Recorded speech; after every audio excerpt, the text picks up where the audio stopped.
غلامی کا۔ تو کوئی بزرگ ان سے بڑا تو نہیں ہے، کوئی مرشد ان سے بڑا تو نہیں ہے۔ اگر مرشدوں کے مرشد امام جعفر صادق امام مہدی کی غلامی کرنے کی آرزو رکھتے ہیں تو بیٹا آپ کو کیا کرنا چاہیے؟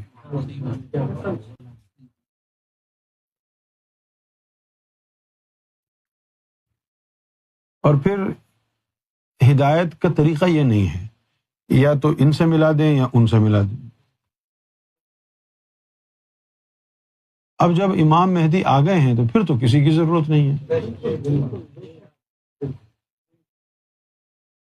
دوسری بات بیٹا یہ ہے، آپ پریشان نہ ہوں اور ناراض بھی نہ ہونا۔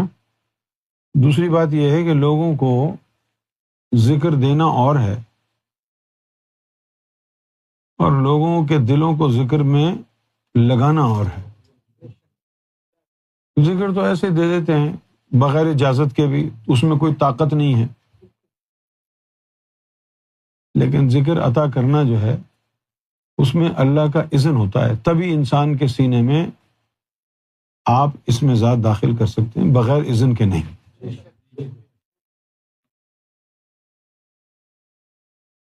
امام مہدی سرکار گوھر شاہی کسی کو بیعت نہیں کرتے، کوئی چندہ کوئی نذرانہ نہیں مانگتے۔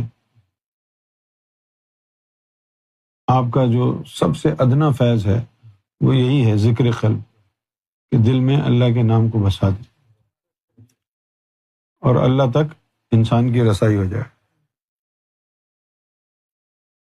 آپ نے فرمایا ہے کہ مجھے بچا لیں، مجھے گمراہی سے دور کر دیں، اسی لیے یہ مشورہ دیا ہے کہ امام مہدی سرکار گوھر شاہی سے تعلق جوڑنے کی بات کرو، باقی سب کچھ بھول جاؤ۔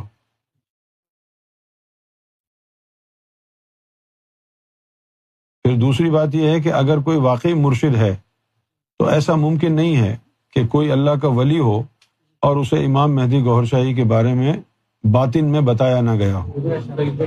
تو اگر کسی کو پتہ ہی نہیں ہے سرکار امام مہدی گوھر شاہی کے بارے میں تو پھر وہ بزرگ کیسے ہو سکتا ہے؟